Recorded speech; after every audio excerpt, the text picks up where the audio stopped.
TradeSquare is Australia's first business-to-business marketplace connecting people, brands and organisations into this diverse ecosystem in a unique global landscape.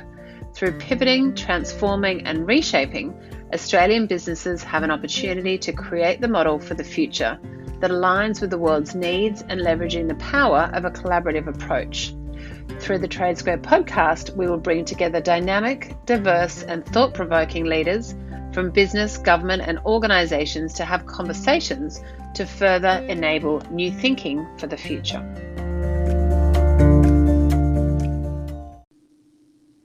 Welcome to TradeSquare, Australia's leading business-to-business marketplace. In this series of podcasts, we interview Australian women changing the world through technology. I'm Catherine Vandermeulen, and joining me on today's podcast is Sharon Robson, founder of Enterprise Agility. How are you? Good morning. I'm good. How are you? Good. You are out in the world on an adventure. Tell us where you are right now while we are recording this podcast. I'm currently sitting in downtown Cairns, 1 block away from the Esplanade. It's beautiful here, I have to say. And so about to head out on an adventure onto the reef, we hear. Absolutely. Tomorrow is the reef adventure. Today is the Explore the Town day. We look forward to hearing the evolution of what's going on out on that beloved reef of ours. So, Sharon, tell us, who is Sharon Robson? Well, it's a hard question. I've been pondering that one because to me, but I am lucky enough to have had the opportunity to have a profound impact on a number of people. So I am just a traveller through life. I'm an explorer of the future and I'm a thinker about thinking. But I also help organisations think about things differently, think about how to structure themselves differently. I've realised over time, however, that what I think is normal is not what most people think is normal. So one of the other things that I'm actually very proud of is I'm quite different. So tell us what different looks like. Well, to you? Well, it's quite interesting. I see the world through different eyes. Different thinking styles. I'm short, I'm round, I'm an early 50s woman who's been in IT for well over 25 years. I don't see barriers, I don't see boundaries, I see common sense and I see order where some people would see chaos. Love it. And so tell us about your call to adventure to launch Enterprise Agility.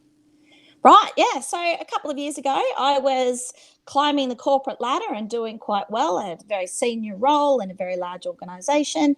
And I realised I was spending most of my time working with spreadsheets rather than people.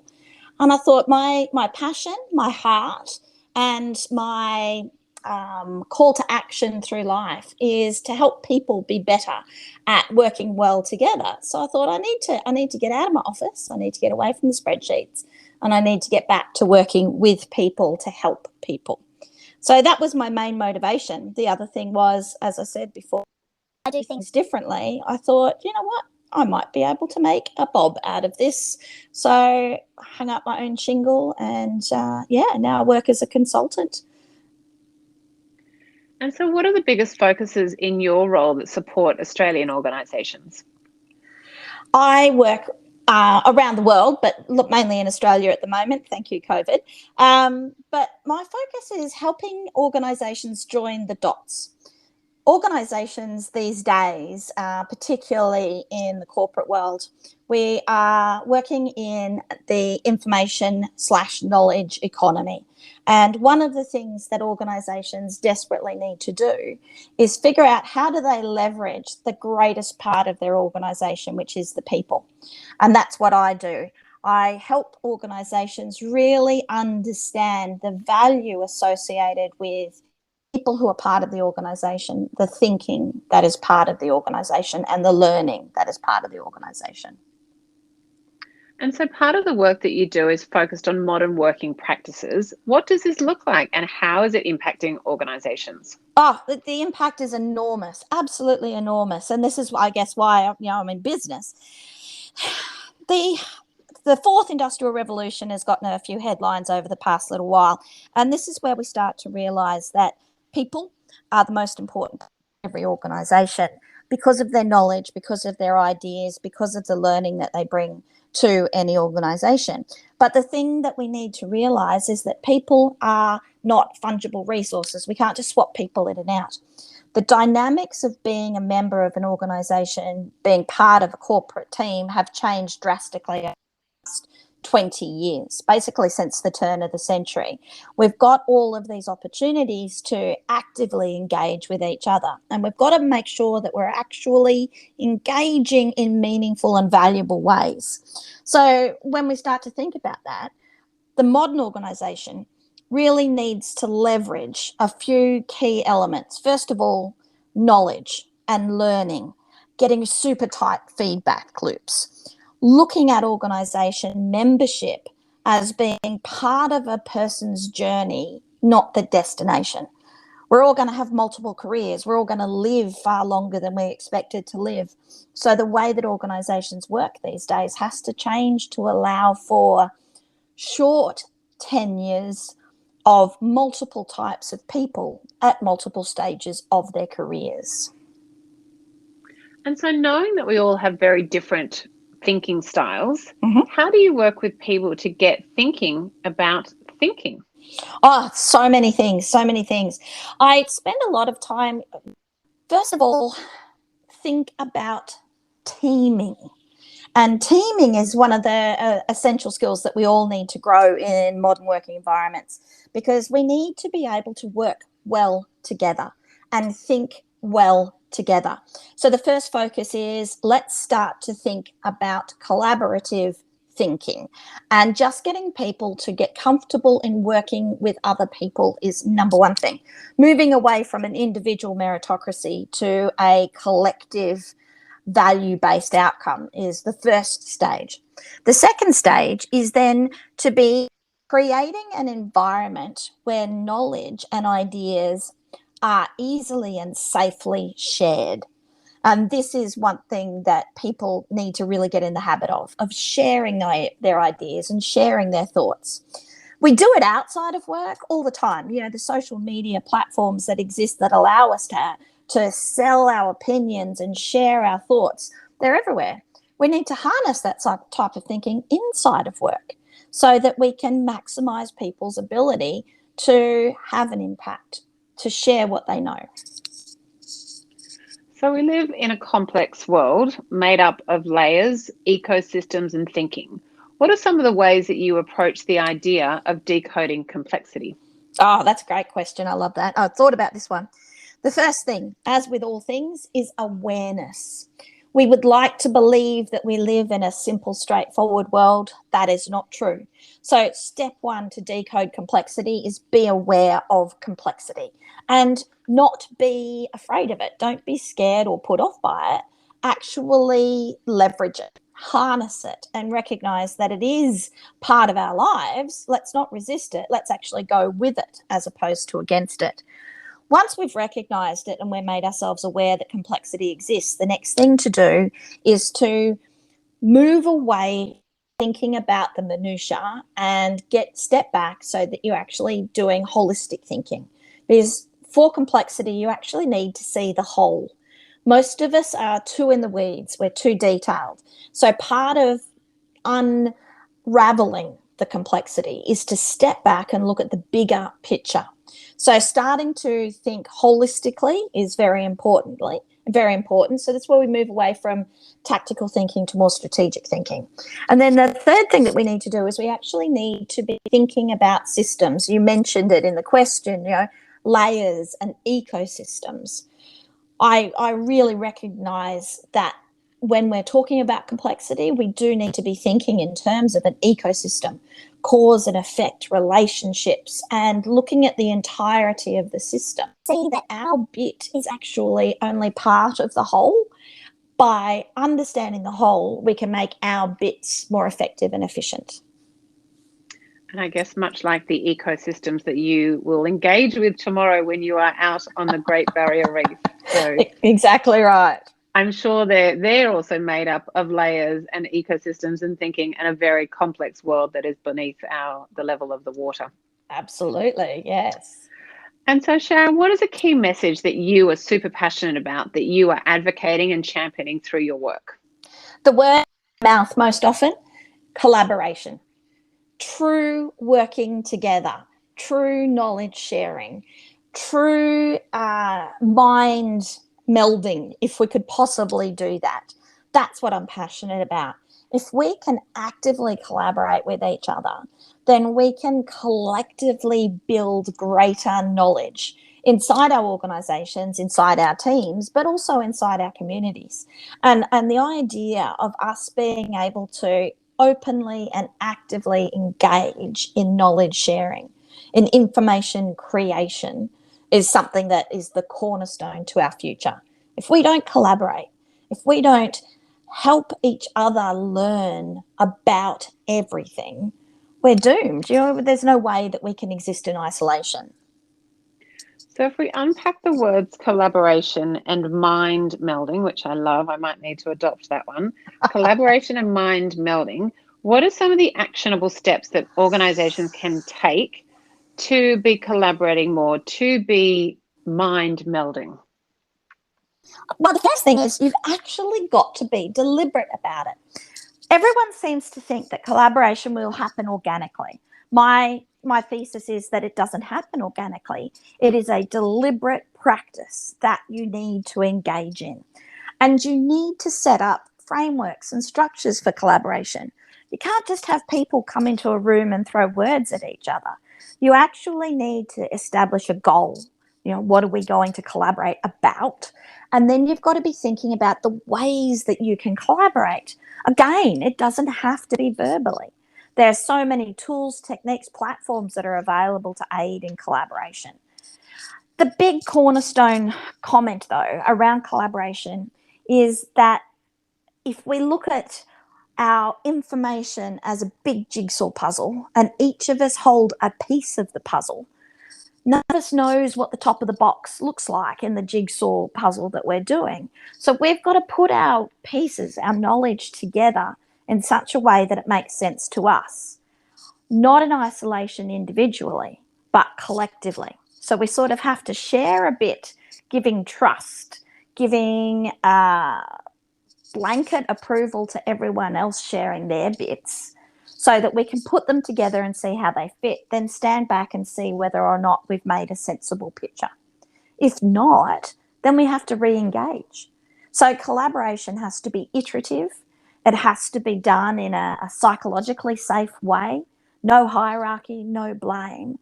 But it also has to be done very deliberately with the aim of finding something out. So it's a growth activity. It's not a finite activity. Does that make sense? It absolutely does make sense. So many pieces of the puzzle to bring together in our world in the 21st century. And so, Sharon, what are some of the hot topics in your office at the moment that you are excited about? Oh, wow. There's so many things. First of all, remote working.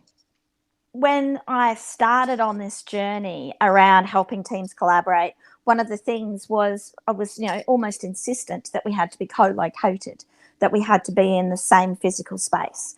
Seeing how the world has changed in the past 2 years has just opened my eyes and a lot of organizations' eyes as to how effective we can be when we connect virtually, almost better than we could if we were in the same place. So remote working has been one of the passion projects that I've really been engaging and researching in. The other one that I'm really focusing on at the moment as well is coaching. How do we actually mutually support each other in whatever we're trying to do? So how do we create that coaching mindset within our teams so that we're actually setting each other up for success? So in this podcast series, we've been connecting with Australian women changing the world through technology. How has technology further enabled the work that you do?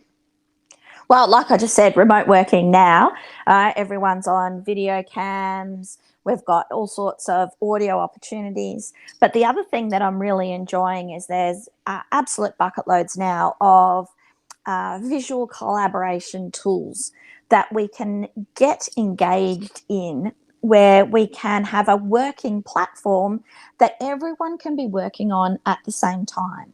It's in the olden days, we used to use post-it notes on walls to help people share ideas in the agile space. These days, we've got digital versions of that, which is just fabulous. What I'm looking for as well is data platforms that allow us to collect ideas and store them in non-normalized data sets. The management approach is changing a lot. So when you think about platforms like Google, how they do their data management and their data source storage is super important to us managing data in the future, because we're drowning in it. All right, so data management is key, but we need to be able to access, and we also need to be able to interpret the data. So long time ago, years and years and years ago, I used to work with geographic information systems, satellite imagery, and we used to do a thing called thematic mapping, where we would create maps based on themes in data sets. That's coming back because organizations have so much data. They need to be able to interpret the data in new ways. So our data management systems, the way that we're visualizing our data is changing drastically. We're moving back towards this idea of thematic mapping to allow us to see our data, not in graphs, not in spreadsheets, but actually to see it in some sort of logical association that allows us to then make meaningful interpretations out of it, which I think is great. I want to quickly touch on, you spoke about the old concept of post-it notes on the wall, big or small, and the visual collaboration tools that organizations are now using with a remote workforce. Can you share a bit more about some of those tools that have really, enabled the work that you do? Oh, 100%. So, am I allowed to name names? Sure, absolutely. So there's two tools that I am just madly enamored with.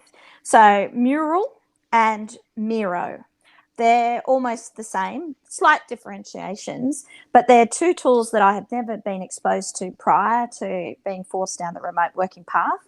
And now I cannot imagine not working with these tools. So the way that they present is if you're all looking at the same big blank wall or big blank workspace, and they give you tools and techniques and templates that allow you to do the equivalent of post-it notes on the wall.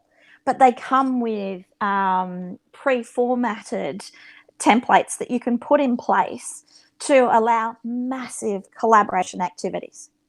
An example I can share with you is I did a quarterly planning session for one of my clients where we had 150 stakeholders actively engaging on this one platform for 2 days.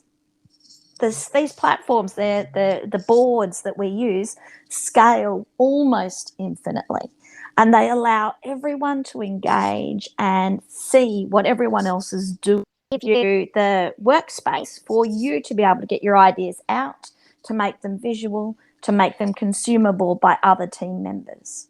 And that's how you get collaboration happening, not only by sharing words, but making them persistent.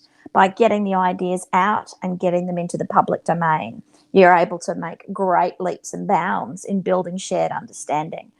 And that's what these tools do. They're revolutionary in my mind.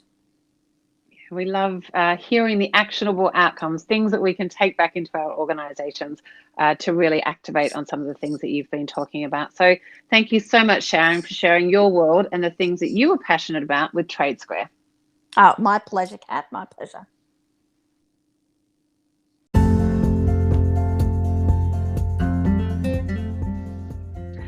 For more information on TradeSquare, head to www.tradesquare.com.au and support Australian business economic recovery and growth with a collaborative approach to the future of business.